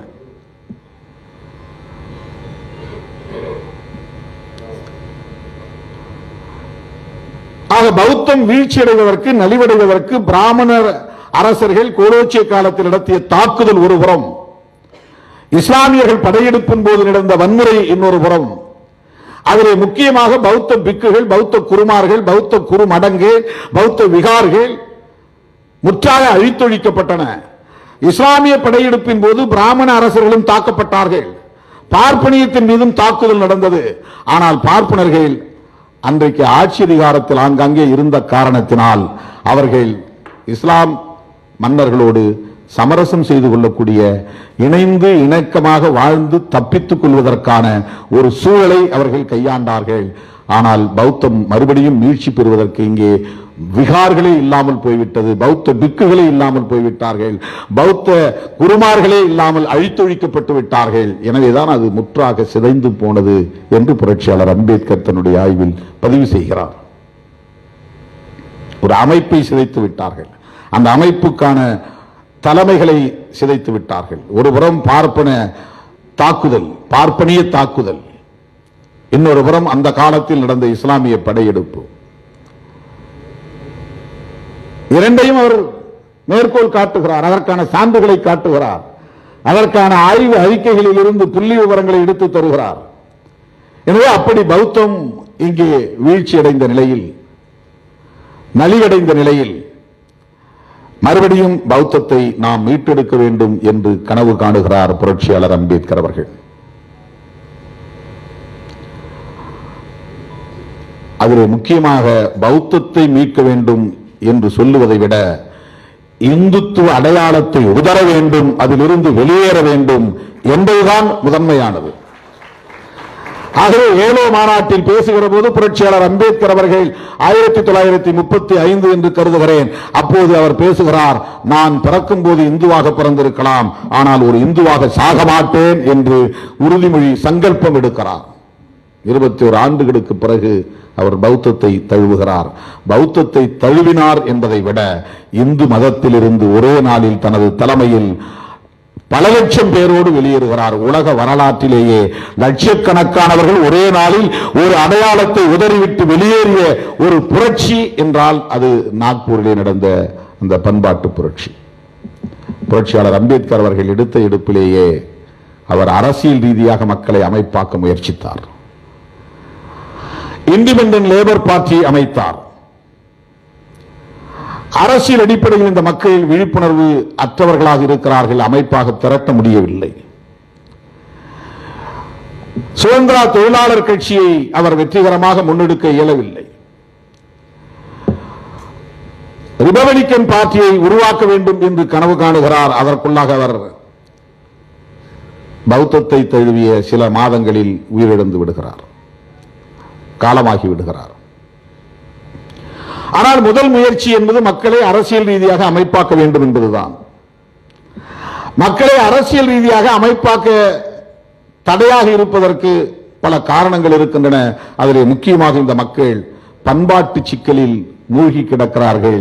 தங்களை இந்துக்களாக உணர்ந்து அங்கே உழன்று கொண்டிருக்கிறார்கள். அவர்களை பண்பாட்டு தளத்தில் ஒரு விழிப்புணர்வை உருவாக்க வேண்டும் என்பதுதான். ஆகவேதான் அவர் பௌத்தத்தை மீட்க வேண்டும் என்கிற ஒரு நிலைப்பாட்டுக்கு வருகிறார். அரசியல் ரீதியாக மக்களை அணிதிரட்டுவதில் ஏராளமான தடைகள் இருக்கின்றன, சிக்கல்கள் இருக்கின்றன. பண்பாட்டு தளத்தை மக்களை அமைதியான முறையில் நெறிப்படுத்த முடியும். எதிர்ப்பு என்பது அரசியலில் இருப்பதை போன்ற எதிர்ப்பு பண்பாட்டு தளத்தில் தொடக்கத்தில் இருக்காது, வலிமை பெறும்போது இருக்கும். பெரிய அளவில் தடைகள் இருக்க வாய்ப்பில்லை. அதிலும் மிக முக்கியமாக சமணமும் பௌத்தமும் மீண்டும் இங்கே எழுச்சி பெறவே முடியாது என்கிற இருமாப்புக்கு இந்துக்கள் அது பார்ப்பனர்கள் போய்விட்டார்கள். எனவேதான் இன்றைக்கு அதிகம் புத்தர் சிலைகளை பயன்படுத்துவதே இந்துக்கள் தான், பௌத்தர்களை விட. எல்லா இந்துக்களின் வீடுகளிலும் அலங்கார சிலைகளாக வீடுகளின் முன்னால் புத்தர் சிலைகளை நீங்கள் பார்க்க முடியும். தீவிரமான இந்துக்களின் வீடுகளில் அல்லது விடுதிகளில் அல்லது வரவேற்பு அறைகளில் புத்தர் சிலைகளை வைத்திருக்கிறார்கள். பல நூறு ஆண்டுகளை கடந்த நிலையில் பௌத்தம் திரிபடைந்து விட்டது. தன்னை முன்னிறுத்தாத ஒரு மாமனிதர் கௌதம புத்தர், தன்னை முழுமையாக உணர்ந்த மாமனிதர் கௌதம புத்தர். தன்னுடைய சிலைகளை மக்கள் வழிபட வேண்டும் என்று ஒருபோதும் அவர் விரும்பியதில்லை. ஆனால் இன்றைக்கு உலகில் வேறு எவருக்கும் இல்லாத அளவுக்கு கோடிக்கணக்கான சிலைகள் உள்ளன என்று சொன்னால் கௌதம புத்தருக்குத்தான் உண்டு. இயேசு பெருமானுக்கும் சிலைகள் உள்ளன என்றாலும் கூட பிரம்மாண்டமான சிலைகள் கௌதம புத்தருக்குத்தான் உண்டு. ஹீனயானமாக மாறியது, மகாயானமாக மாறியது. இந்துத்துவம் அதை தனக்குள் உள்வாங்கிக் கொண்டு மகாவிஷ்ணுதான் கௌதம புத்தராக இங்கே அவதரித்தார் என்று திரிபுவாதம் செய்து இந்துத்துவம் பௌத்தத்தை உள்வாங்கிக் கொண்டு இன்றைக்கு சிங்கள பௌத்தர்கள் செய்யக்கூடிய வன்முறைகளை நாம் பார்க்கிறோம். ஏன் சிங்கள பௌத்தர்களை இந்திய இந்துக்கள் எதிராக பார்ப்பதில்லை என்ற கேள்வியை நாம் கவனத்தில் கொள்ள வேண்டியிருக்கிறது. அவர்களுக்கு எதிராக அரசியல் காரணங்களால் மட்டுமல்ல, பண்பாட்டு ரீதியாகவும் பகையாக அவர்கள் பார்ப்பதில்லை. அவர்கள் பௌத்தர்கள், நாம் இந்துக்கள். எனவே தமிழர்களாக இருக்கிற இந்துக்களுக்கு ஆதரவாக நாம் நிலையெடுப்போம் என்று காங்கிரஸ் ஆட்சி காலத்திலும் சரி, பிஜேபி ஆட்சி காலத்திலும் சரி, தமிழர்களை இந்துக்களாக இவர்கள் ஒருபோதும் பார்த்ததில்லை. இந்துக்களுக்கு ஆதரவு என்கிற அடிப்படையில் ஒருபோதும் இவர்கள் எந்த நிலைப்பாட்டையும் எடுத்ததில்லை. இதுவரையில் காங்கிரஸ் ஆண்ட காலத்திலும் சரி, இன்றைக்கு பிஜேபி ஆளுகிற காலத்திலும் சரி, அங்கே எல்லோரும் முருகனை வழிபடுகிறார்கள், அம்மனை வழிபடுகிறார்கள், இந்துக்களாகத்தான் இருக்கிறார்கள், தீவிர சைவ பக்தர்களாகத்தான் இருக்கிறார்கள். ராவணனின் வாரிசு நாங்கள் என்கிறார்கள், ராவணன் சிவபெருமானுடைய வாரிசு என்கிறார்கள். ஆகவே அவர்கள் தங்களை இந்துக்களாக சொல்லிக் கொண்டாலும் கூட இந்தியாவை ஆளுகிற இந்துக்கள் யாரும் தமிழ்நாட்டை சார்ந்த தமிழ் ஈழத்தை சார்ந்த இந்துக்களை தங்களின் சகோதரர்களாக பார்ப்பதில்லை. இது மிகப்பெரிய ஒரு பொலிட்டிக்கல் கொஸ்டின். சிங்கள பௌத்தர்களையே நட்பு சக்திகளாக பார்க்கிறார்கள். ஆகவே பௌத்தம் என்பது இன்றைக்கு ஆதி காலத்தில் புரட்சியாளர் அம்பேத்கர் எந்த நோக்கத்தோடு கருத்துக்களை முன்வைத்தாரோ அந்த நிலையில் இருந்து வெவ்வேறு பரிமாணங்களை கொண்டதாக மாறி இருக்கிற காரணத்தினால்தான் புரட்சியாளர் அம்பேத்கர் தான் உருவாக்கக்கூடிய வழிமுறைக்கு நவயானம் என்று பெயர் சூட்டினார். நவயானம் புதிய பாதை, ஹீனயானம் எளிய மக்களின் பாதை, எளிய பாதை, மகாயானம் பெரும் பாதை. மகா என்றால் பெரிய, பிக். மகாயானம் என்றால் பெரும் பாதை. மகாயானம் முழுக்க இந்துமயப்படுத்தப்பட்டு விட்டது. மகாவிஷ்ணுவின் அவதாரம் தான் கௌதம புத்தர் என்று ஏற்றுக்கொண்டு அதற்கேற்ப பல மித்து, பல கதைகளை உருவாக்கி இருக்கிறார்கள். ஈனயானம் என்பது எளிய பாதை, பலவீனமான பாதை, இலகுவான பாதை, எளிய மக்களுக்கான பாதை. மகாவிஷ்ணுவின் அவதாரமாக இவர்கள் அதை பரப்பவில்லை. ஈனயானத்தில் இந்த இரண்டுமே உடன்பாடு இல்லை என்கிற அடிப்படையில் தான் இந்த இரண்டும் திரிபுவாதத்தை முழுமையாக கொண்டிருக்கிறது, திரிக்கப்பட்டு விட்டது என்கிற அடிப்படையில் தான் நான் இது முன்மொழிகிறேன். இது நவயானம், புதிய பாதை. இன்னும் 10 ஆண்டுகள் புரட்சியாளர் அம்பேத்கர் நம்மோடு இந்த மண்ணில் வாழ்ந்திருந்தால் இந்திய மண்ணை பௌத்த பூமியாக மாற்றியிருக்கக்கூடிய வல்லமை அவருக்கு உண்டு, அந்த ஆற்றல் அவருக்கு உண்டு. புரட்சியாளர் அம்பேத்கர் பௌத்தத்தை தழுவி 1956 இன்றைக்கு அரை நூற்றாண்டை கடந்த நிலையிலும் இன்னும் நாம் ஒரு விழுக்காட்டை கூட பௌத்தம் எட்டவில்லை. ஒரு தேக்கம் இருக்கிறது. இந்த தேக்கத்தை உடைப்பது என்பது அவ்வளவு இலகுவான ஒன்று அல்ல. உடன் பிறந்தவன் என்கிற முறையிலே என் மீது உள்ள நம்பிக்கையின் அடிப்படையில் அம்பேத்கரை போல நீங்கள் ஒரு பெரிய முடிவை எடுக்க வேண்டும், ஒரு நிலைப்பாட்டை எடுக்க வேண்டும் என்று எனக்கு பணித்திருக்கிறீர்கள். என் மீது உள்ள நம்பிக்கைக்கு நான் நன்றி சொல்ல கடமைப்பட்டிருக்கிறேன். இதற்கு எஸ் ஆர் நோ என்று பதில் சொல்லக்கூடிய வகையில் இதை நான் பார்க்கவில்லை. எஸ் ஆர் நோ என்று இந்த கூட்டத்தில் சொல்லுங்கள் என்று நீங்கள் விடையை எதிர்பார்ப்பீர்கள் என்று நான் கருதவில்லை. இதை எஸ் ஆர் நோ என்று சொல்லுவதற்கான ஒரு கேள்வியாக இதை நான் பார்க்கவில்லை.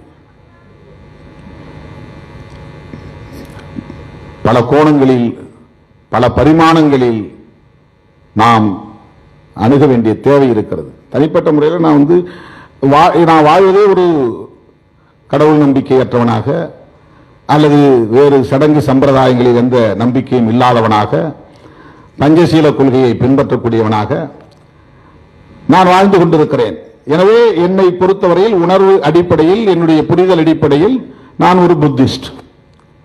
அதில் எனக்கு எந்த மாற்று கருத்தும் இல்லை. நான் ஒரு இந்துவாக என்னை உணரவில்லை. நான் ஒரு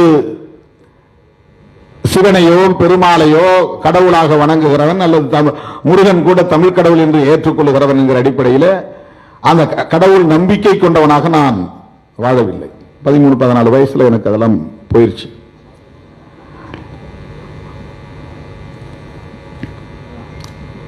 ஆனால் என்ன இந்த மல்டி டைமென்ஷன் தன்மைத்துவ அணுகுமுறை ரொம்ப அம்பேத்கர் சொல்லி அன்னைக்கு 4 லட்சம் பேர் தான் வந்தாங்க. அதுக்கு அடுத்த நாள் நடந்த நிகழ்ச்சியில் ஒரு 2 லட்சம் பேர் கலந்துட்டாங்க. இது புள்ளி விவரமாவுக்கு சொல்லுகிறது. கிட்டத்தட்ட நம்ம ஒரு 10 லட்சம் பேர் பேசுறோம். 10 லட்சம் என்றே வைத்துக் கொள்வோம். புரட்சியாளர் அம்பேத்கர் உலகத்தால் கவனிக்கக்கூடிய ஒரு மாபெரும் தலைவர். அவர் வாழ்ந்த காலத்திலேயே அவர் கண் முன்னாலேயே அவருக்கு சிலை எழுப்பக்கூடிய அளவுக்கு ஒரு மகாத்மாவாக விளங்கியவர். அவருடைய அறிவாற்றலை கண்டு, அவருடைய புத்தி கூர்மையை கண்டு பகைவர்கள் அஞ்சிய அளவுக்கு மாபெரும் ஆளுமை, மகத்தான ஆளுமை. அவருடைய காலத்தில் அவர் எடுத்த முடிவுக்கு 21 ஆண்டுகளுக்கு பிறகு அவர் எடுத்த பிரச்சாரத்தின் விளைவாக ஒரு நாளில் 4 லட்சம் பேர், அதுவும் அவர் சார்ந்த மகர் சமூக மக்கள் தான் அதில் பெரும்பான்மை. அதே மராட்டிய மண்ணில் சமர்களோ அல்லது பிற தலித்துகளோ அதை ஏற்கவில்லை. இதை குறைபாடாக அல்ல, இதையெல்லாம் நாம் கருத்தில் கொள்ள வேண்டும் என்பதற்காக சொல்லுகிறேன்.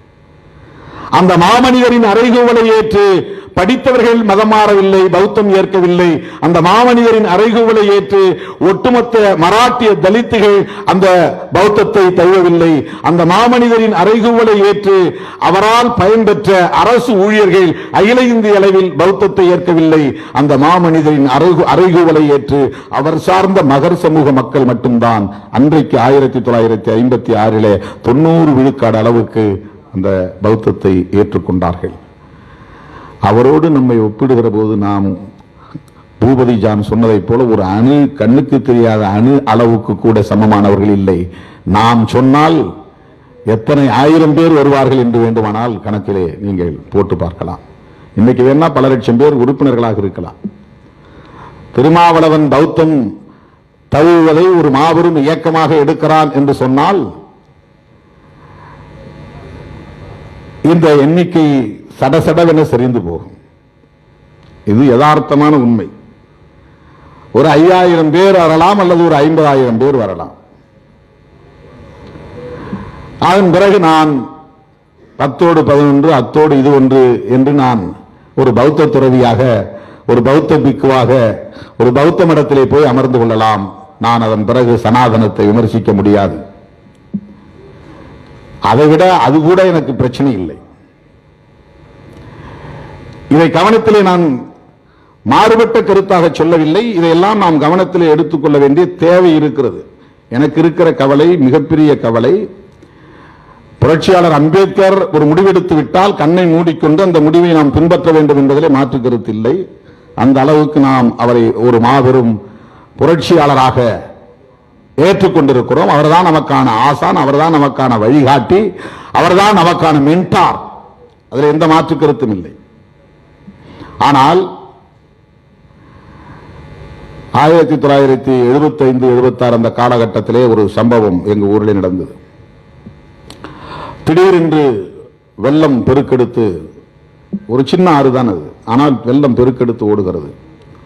ஊரெல்லாம் அடித்து கொண்டு போகக்கூடிய அளவுக்கு, ஊரே மூழ்கக்கூடிய அளவுக்கு வெள்ளம் ஏறிவிட்டது. எங்க ஊரை ஒட்டி ஒரு ஓடை அல்லது ஆறு, சின்ன ஆறு, அதற்கு அப்பால் சில கிலோமீட்டருக்கு அப்பால் பெரிய ஆறு என்று இன்னொரு ஆறு ஓடுகிறது. அந்த ஆற்றில் கடுமையான வெள்ளம் வந்தால்தான் எங்க ஆறும் பெரிய அளவிலே வெள்ளப்பெருக்கெடுத்து ஓடும். அந்த நேரத்தில் ஊரில் முதலில் வயதானவர்களை எல்லாம் வண்டியிலே ஏற்றி அல்லது கட்டிலே வைத்து தூக்கி கொண்டு மேடான பகுதிக்கு கொண்டு போய் அமர்த்துகிறார்கள். அப்படி ஒவ்வொன்றாக போய்கொண்டே இருக்கிறது. எங்க வீட்டிலும் நாங்கள் ஒருவருக்கு உடல் நலம் சரியில்லை, தம்பிக்கு, அவனையும் சேர்த்து கட்டிலே போட்டு என்னையும் கட்டிலே தூக்கி வைத்துக் கொண்டு சாதியெல்லாம் மறந்து வெவ்வேறு சமூகத்தை சார்ந்தவர்கள் எல்லாம் ஓடி வந்து தலையிலே தூக்கி கொண்டு போய் மார்பளவு தண்ணீரை கடந்து கொண்டு போய் ஒரு மேடான அவர்களின் பகுதியிலே கொண்டு போய் எங்களை தங்க வைத்தார்கள்.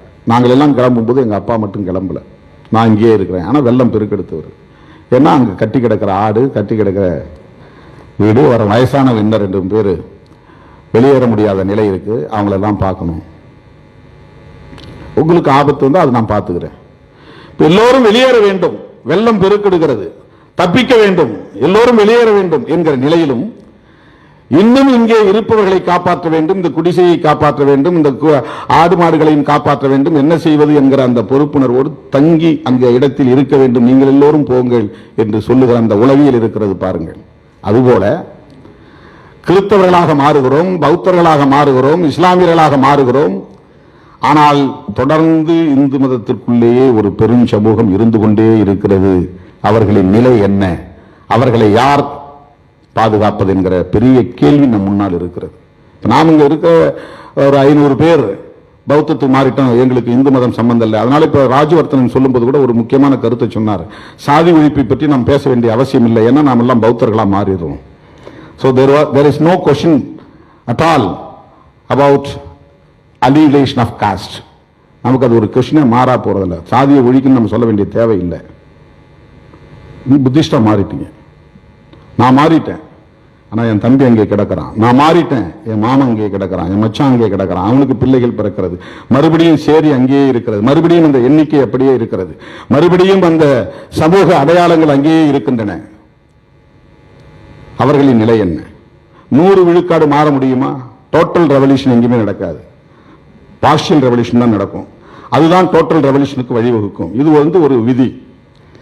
10 பேர் மாறினா மற்றவங்க எல்லாம் மாறுவாங்க, 100 பேர் மாறினா மற்றவங்க எல்லாம் மாறுவாங்க. ஆனா காலம் எடுத்துக்கொள்ளும் அப்படிங்கிற ஒரு முறை இருக்கிறது. அதை எல்லோரும் செய்யட்டும், எல்லோரும் வெளியேறட்டும், நான் இருந்து மற்றவற்றை பார்க்கிறேன் என்று என் தந்தை சொன்னதை போல எனக்கு அது ஒரு பெரிய கேள்வியாகவே இருக்கிறது. நாம் எல்லோரும் மதம் மாறட்டும், பௌத்தம் ஏற்கட்டும், இஸ்லாம் தழுவட்டும், கிறிஸ்தவம் தழுவட்டும், அதில் பிரச்சனை இல்லை. ஆனால் எஞ்சி மீண்டும் அந்த சேரி என்கிற சிறைக்குள்ளே சிறைப்பட்டு கிடக்கிற மக்களை வழிநடத்துவதற்கு, அவர்களுக்கு தொடர்ந்து போதனை செய்வதற்கு, அவர்களுக்கு அரசியல் விழிப்புணர்வு ஊட்டுவதற்கு பொறுப்பு நமக்கு இருக்கிறது. அது மிகப்பெரிய கேள்வியாக மாறுகிறது. இங்கே இருக்கிற இஸ்லாமியர்களில் புரட்சியாளர் அம்பேத்கருடைய எழுத்துக்களில் நாம் பார்க்கிற போது பௌத்தர்களாக இருந்தவர்களே பெரும்பான்மையாக இஸ்லாத்தை தழுவியிருக்கிறார்கள். பிராமண அரசர்களின் கொடுமையை தாங்க முடியாமலும், இஸ்லாமிய மன்னர்களின் அச்சுறுத்தலை தாங்க முடியாமலும் அவர்கள் அன்றைக்கு இஸ்லாத்தை தழுவிய நிலையை நாம் பார்த்திருக்கிறோம். ஆக இங்கே இஸ்லாமியர்களாக இருப்பவர்கள் அல்லது கிறிஸ்தவர்களாக இருப்பவர்கள் முன்னாள் அவர்னஸ்தர்கள் தான். நாம் பஞ்சமர்கள் என்று சொல்லுவதன் மூலம் 5ஆம் சாதி அல்ல, அடிநிலையில் கிடக்கிற சாதி அல்ல, எதிர்நிலையில் இருக்கிற சாதி. 4 வருண கோட்பாட்டுக்கு எதிரானவர்கள், 4 வருண ஒடுக்குமுறைக்கு எதிரானவர்கள், சாதி அமைப்புக்கு எதிரானவர்கள், சனாதன அரசியலுக்கு எதிரானவர்கள். அதனால்தான் சமூக நீதி ஒரு வயா மீடியாவாக எடுத்திருக்கும். அது ஒரு ஸ்ட்ராட்டஜி. கோட்பாடுங்கிறது சமத்துவம் தான். சமத்துவம் தான் இலக்கு, டார்கெட். சமத்துவத்தை அடைவதற்கு சமூக நீதி. சமூக நீதி என்பது கல்வியிலும் வேலை வாய்ப்பிலும் தருகிற இடஒதுக்கீடு என்கிற பார்வை மட்டுமல்ல, அதை தாண்டி ஆன்டி டிஸ்கிரிமினேஷன், ஆன்டி விக்டிமைசேஷன் என்கிற பார்வையில் நாம் அதை பார்க்க வேண்டும். பாதிப்புகளுக்கு எதிரானது, பாகுபாடுகளுக்கு எதிரானது, அதுதான் சமூக நீதி. எந்த பெயரில் பாகுபாடுகள் இருந்தாலும் அதை எதிர்த்து நாம் போராடினால் அதுதான் சோசியல் ஜஸ்டிஸ். பெண் ஒடுக்குமுறைக்கு எதிராக போராடினால் அது சோசியல் ஜஸ்டிஸ். சாதிய ஒடுக்குமுறைகளுக்கு எதிராக போராடினால் அது சோசியல் ஜஸ்டிஸ். ஏனென்றால் பாகுபாடுகளை களைவதற்காகத்தான் இடஒதுக்கீடு, எம்பவர் பண்றதுக்கு தான். Empowerment of Dalits. நீ எஜுகேஷன் இருந்தாதான் எம்ப்ளாய்மெண்ட் வரும், எம்ப்ளாய்மெண்ட் வந்தாதான் அட்மினிஸ்ட்ரேட்டிவ் பவர், அட்மினிஸ்ட்ரேட்டிவ் பவர் இருந்தாதான் ஒடுக்குமுறையிலிருந்து நீ விடுதலை பெற முடியும். உனக்கு பவர் வேணும், நீ எம்பவர் ஆகணும். நான் படிச்சதுனாலதான் டாக்டரா இருக்கிறதுனாலதான் நான் கோட் சூட்டோட நிற்கிறேன். கோட் சூட்டோட இருக்கிறதுனாலதான் எனக்கு இழிவு இல்லை. நான் ஒரு அதிகாரத்தில் இருக்கிறதுனாலதான் என்னை எவனும் சீண்ட முடியாது, ஒடுக்க முடியாது, இழிவுபடுத்த முடியாது. So I am empowered. From what? From social justice. For social justice என்பது இழிவுகளை துடைப்பதற்கு, கொடுமைகளை எதிர்ப்பதற்கு அதிகார வலிமையை பெற வேண்டும். அதிகார வலிமையை பெறுவதுதான் சோசியல் ஜஸ்டிஸ்.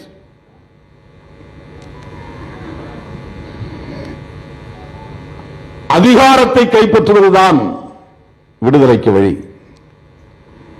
பொலிட்டிக்கல் பவர் என்பது பிரதானமானது. அந்த அரசியல் அதிகாரத்தை கைப்பற்றுவதற்கான களத்தில் நின்று நாம் பணியாற்றுகிற போது இந்த அனைத்து தளங்களில் இருந்தும் ஜனநாயக சக்திகள் அரசியல் அதிகாரத்தை நோக்கிய பயணத்தில் ஒத்துழைக்க வேண்டும். இப்ப நான் என்ன எதிர்கொள்றேன்னு சொன்னா, என்னுடைய கொள்கை பகைவர்கள் என்னை விமர்சிப்பதை விட சொந்த சகோதரர்களின் விமர்சனங்கள் தான் கடுமையாக இருக்கிறது. தலித் அல்லாதவர்கள் நமக்கு தருகிற ஊக்கத்தை விட இந்த சமூகத்திலிருந்து யாரும் பெரிதாக ஊக்கம் தரவில்லை. இது 32 ஆண்டு கால அனுபவம். மக்கள் வேறு. நான் சொல்றது எம்பவர் ஆன சொசைட்டி. அன்எம்பவர்டு இன்னும் கிராமத்தில் இருக்கிறாங்க. அவனுக்கு சொசைட்டி சோசியல் பவர் என்னன்னு தெரியாது, கல்ச்சுரல் பவர் என்னன்னு தெரியாது, பொலிட்டிக்கல் பவர் என்னன்னு தெரியாது, எஜுகேஷனல் பவர் என்னன்னு தெரியாது. அவன் தனி. எம்பவர் ஆன சொசைட்டி இருக்கு பாருங்க. ஒரு அரசு ஊழியர்களா, அதிகாரிகளா, மருத்துவர்களா, பொறியாளர்களா, empowered section of our community. இப்ப அங்கிருந்து நமக்கு என்ன சப்போர்ட் அப்படின்னா, ரொம்ப ரேரஸ்ட் அண்ட் ரேர் கேஸ் என்று சொல்லுவதை போல இப்பதான் உங்களை மாதிரியான மருத்துவர்கள் எனக்கு தெரிந்து என்னுடைய 32 ஆண்டு கால பொது வாழ்க்கையில் இப்படி ஒரு அரங்கில் பேசுவதற்கான சூழலை ஏற்படுத்தி தந்திருக்கிறீர்கள். இவ்வளவு பெரிய அங்கீகாரத்தை தந்திருக்கிறீர்கள். இவ்வளவு பெரிய உதவியை செய்திருக்கிறீர்கள். பெரும் உதவி அது. இதெல்லாம் பெரிய மாரல் பூஸ்ட். ஏன்னா திருமாவளவன் உட்கார்ற மேடையை பார்த்த உடனே டாக்டர்ஸ் இறங்கி போயிருவாங்க. திருமாவளவன் வர்ற மேடையை பார்த்த உடனே ஐஏஎஸ் ஆபீசர்ஸ் இறங்கி போயிருவாங்க. ஒரு நீதிபதி, மிக முக்கியமான ஒரு நீதிபதி, இப்ப ரிட்டையர் ஆயிட்டார். அவரை பார்த்துட்டு போய் வணக்கம் சொல்லி ஒரு ஷால்வு படப்போன இப்படி அடிச்சு தள்ளி விட்டாரு. வீடியோல இருக்கு. அப்படியே என்ன அறிமுகப்படுத்துறாரு. இன்னொரு அவரு ஒரு ஜட்ஜு, அவரு ஒரு நான் தலித். அவர் சொல்றாரு, மிஸ்டர் திருமாவளவன் வெரி டைனமிக் இன் தமிழ்நாடு, வெரி பவர்ஃபுல் ஆரேட்டர் அப்படின்னு சொல்றாரு. அவர் அப்படியே மூஞ்சி திருப்பிக்கிட்டார். நான் போட போன சால்வை தூக்கி எறிஞ்சிட்டார். அந்த மேடையில் கலைஞர் இருந்தார். This is kind of humiliation. இது ஒரு வகையான ஒரு கொடுமை. இது ஒரு ஹியூமிலியேஷன். ஏன்னா அவங்க டிஸ்அசோசியேட் பண்றாங்க. நான் திருமாவளவன் என்று நான் வந்து இந்த கம்யூனிட்டின்னு காட்டிக்க விரும்பல. இது வந்து ஒரு காம்ப்ளெக்ஸ். நான் இதை வந்து அவருடைய குறையா சொல்லல. இது சமூகத்தில் ஒரு இன்செக்யூரிட்டி ஃபீலிங் இருக்கு.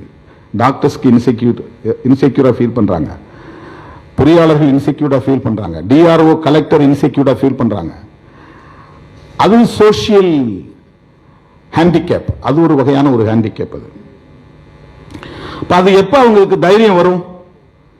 சினிமா துறையில் இருக்கிறவன் நான் இந்த சாதியை சார்ந்தவன் சொல்லிக்கொள்ளக்கூடிய அளவுக்கு எப்ப அந்த தைரியம் வருதுன்னா, பொலிட்டிக்கல் பிளாட்ஃபார்ம்ல ஏற்படக்கூடிய டிபேட் இருக்கு பாருங்க, அது ஏற்படுத்தி தருகிற வாசல்களை திறந்து விடுகிற முறை இருக்கு பாருங்க, அதுதான் எல்லாருக்குமான செக்யூர்ட் ஃபீலிங்கை உருவாக்கும். ஒவ்வொரு தளத்திலும் அந்த மாதிரியான ஒரு நம்பிக்கையும் தற்காப்பு உணர்வையும் பாதுகாப்பு உணர்வையும் எது தரும் என்றால் அரசியல் தளத்தில் நாம் சாதிப்பதுதான், அந்த சாதனைகள் தான். அது ரொம்ப முக்கியமானது. அது ரொம்ப முக்கியமானது. புரட்சியாளர் அம்பேத்கர் அவர்கள் பண்பாட்டு தளத்திலே இவ்வளவு பெரிய புரட்சியை செய்தார் என்றாலும் கூட இன்றைக்கும் அவர் உயர்த்தி பிடிக்கப்படுவதற்கு மிக முக்கியமான காரணம் அவருடைய கான்ட்ரிபியூஷன் இன் தி பாலிடிக்ஸ். கல்ச்சரல் ரெவல்யூஷன் என்பது நிகழ்த்தி இருக்கிறார்.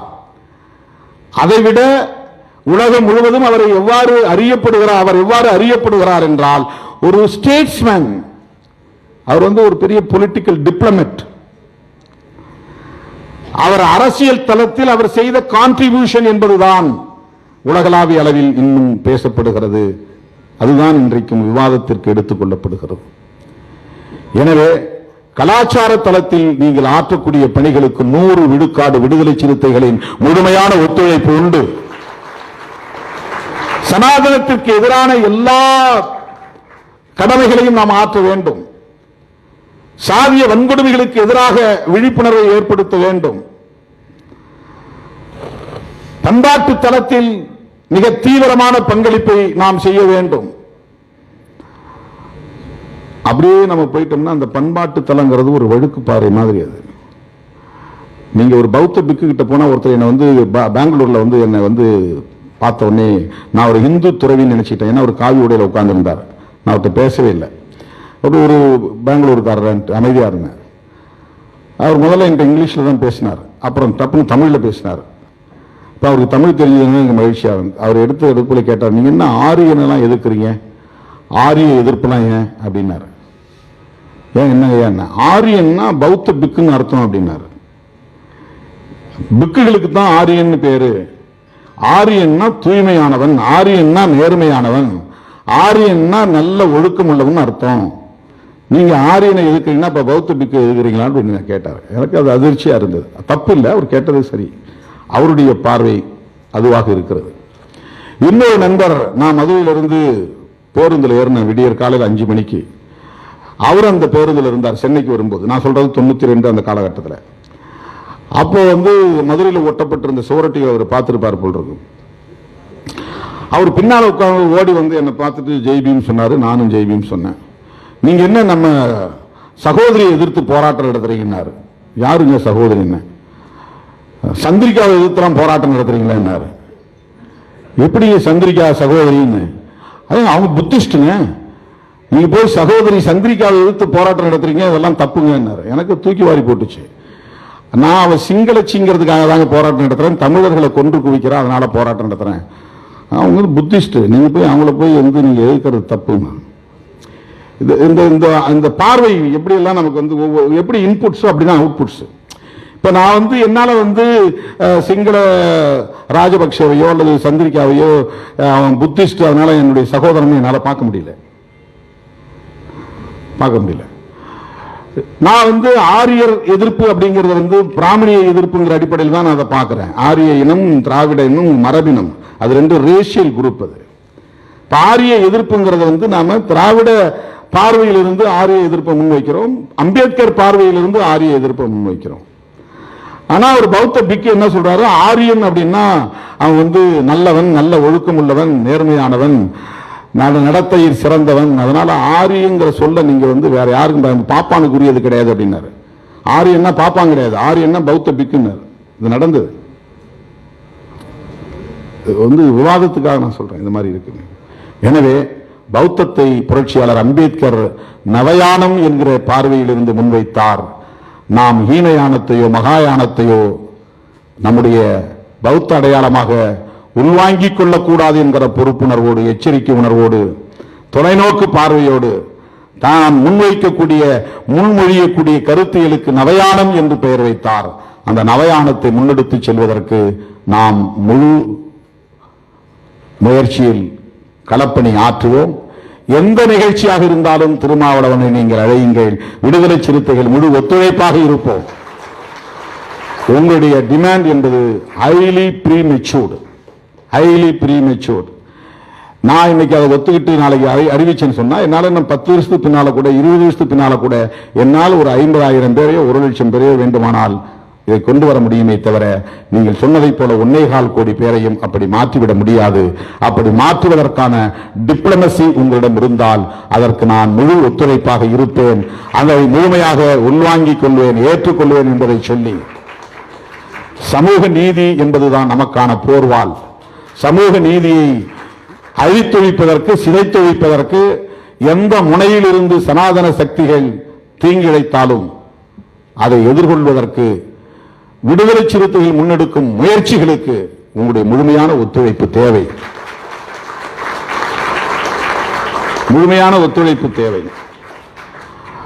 அறிவு சார்ந்த தளத்தில் இன்று பணியாற்றக்கூடியவர்கள் அரசியல் தளத்தில் பணியாற்றக்கூடிய எம்மை போன்றவர்களை அங்கீகரித்து ஊக்கப்படுத்தி எல்லா காலச்சூழல்களிலும் ஒத்துழைப்பதன் மூலம்தான் இதையும் நாம் சேர்த்து முன்னெடுத்து செல்ல முடியும்.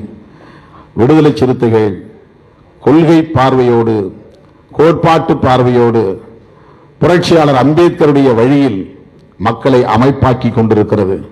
வெறும் தேர்தல் அரசியல் அல்ல, 4 பேரை 5 பேரை பதவியில் அமர்த்துவது நம்முடைய நோக்கம் அல்ல. புரட்சிகரமான முற்போக்கான சமூக மாற்றத்தை படைப்பதற்கு சனாதன அரசியலை அம்பலப்படுத்துவதும் அவர்களை அரசியல் ரீதியாக வலிமை பெற விடாமல் தடுப்பதும் புரட்சியாளர் அம்பேத்கரின் வாரிசுகளின் முதன்மையான கடமை. மற்ற யாருக்கு இருக்கிறதோ இல்லையோ, புரட்சியாளர் அம்பேத்கரின் கொள்கைகளை ஏற்றுக்கொண்ட நம் முன்னால் இருக்கிற சவால் அது. ஆகையேதான் எந்த சூழலிலும் நாம் அதற்கு இடம் கொடுக்காமல் அவர்களை எதிர்த்து, மூர்க்கமாக எதிர்த்து களமாடி கொண்டிருக்கிறோம். எம்முடைய இந்த களப்பணிகளுக்கு கடந்த காலங்களில் எவ்வாறு முழுமையான ஒத்துழைப்பை நல்கி ஊக்கப்படுத்தினீர்களோ அத்தகைய ஒத்துழைப்பையும் ஊக்கத்தையும் நான் உங்களிடமிருந்து வெகுவாக எதிர்பார்க்கிறேன் என்பதை சொல்லி வாய்ப்புக்கு நன்றி கூறி நிறைவு செய்கிறேன். நன்றி, வணக்கம்.